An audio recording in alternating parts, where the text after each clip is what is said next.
last seen 9 days ago, 12 boys and their coach are trapped in the flooded caves. Hello? Hey, they're here. How many of you? 13. 13? They're all alive. Can we go out now? I watched the film last night. It was really, really riveting. This is obviously a well-known, well-documented, very recent story.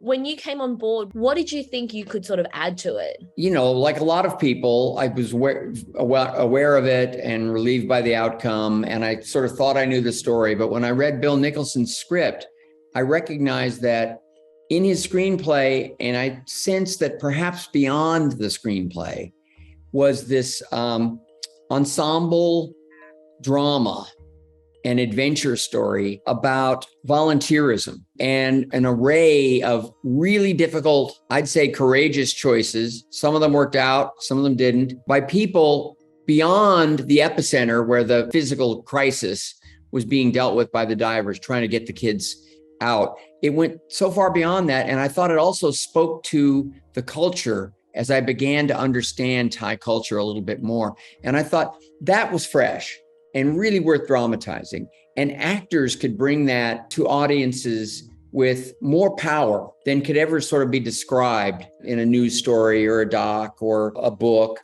And so I felt like that was kind of the role of a dramatized version of real events is to be visceral about it and emotional.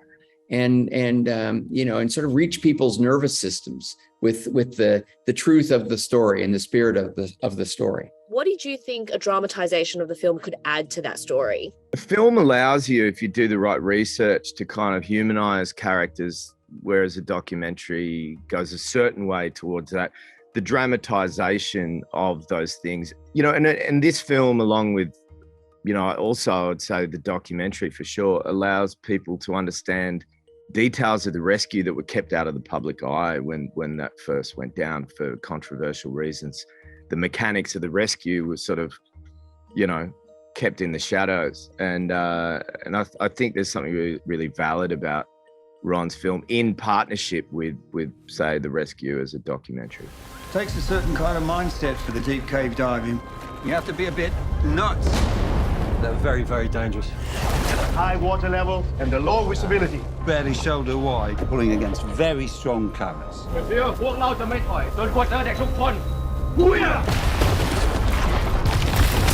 What did they ask you to be mindful about, to be careful about in dramatizing the story?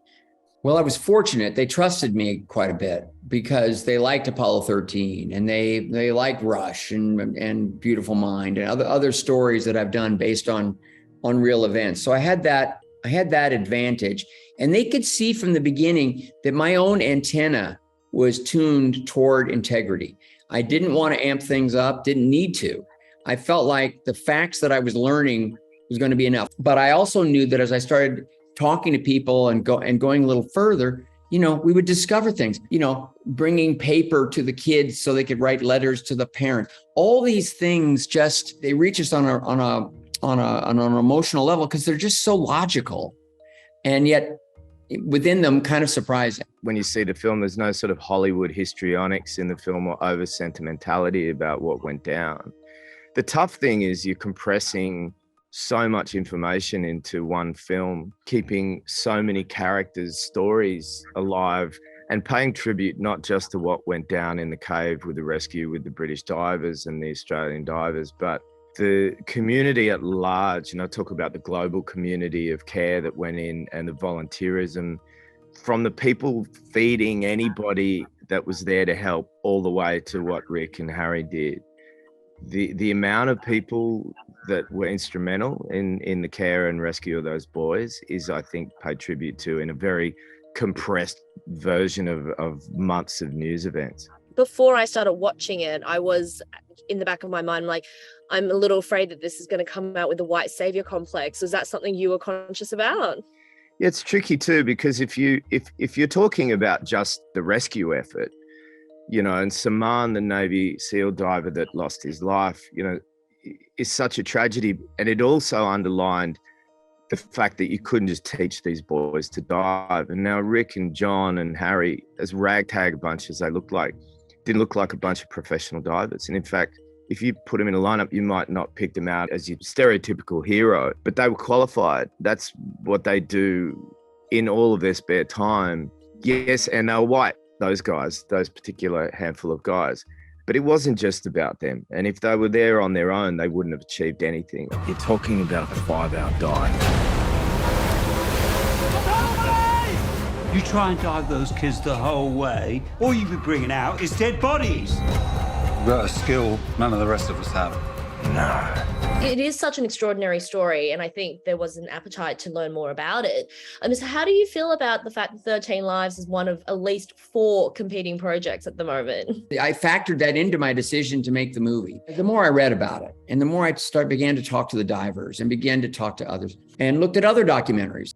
I looked at all this and I just felt like, look, I'm going to have to collapse. I'm going to focus, but I'm going to dramatize. That's what I can do. That's what I can do with this. I can take people into those caves in a very visceral, cinematic way.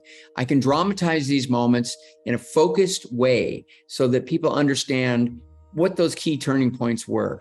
But I'm going to have to also leave a lot out. This is a fascinating story. It goes on and on. I mean, it's frustrating to me what I had to leave out. So I think every book, every doc, every version of this is all valid. It's a tremendous story. It needs to be understood and celebrated. However that happens, it kind of makes me happy. I remember when it first happened. Look, I'm a bit cynical, and whenever there's a news event, particularly one that's either super tragic or one that is incredibly positive, and this was obviously both. It started tragic and ended positive. I just sit there talking to friends and I'm like, there'll be a movie about that any minute now. I never imagined that I'd be part of it, and I'm honored that I got to, and that I got to play one of the coolest people in the whole story. But I think the more the merrier. You know, when you hear a great story in the pub or at a family event, great stories perpetuate. You want to tell them, you want to pass them along. And I think the fact that there are numerous projects about this is just a testimony to the fact that it's a great story. And it's a story that reminds us, particularly at the time that we've been going through, that it's a show of what human beings are capable of when we get together. And I think that our core value is that we care and that we want to help and that we're human. And we see so many signs of the opposite every night when we watch the news, or every day that we click on the computer. It's a great time to tell a story about when human beings are complicit about doing the right thing with each other. The impossible becomes possible. So you are expecting casualties? Yes, I expect casualties.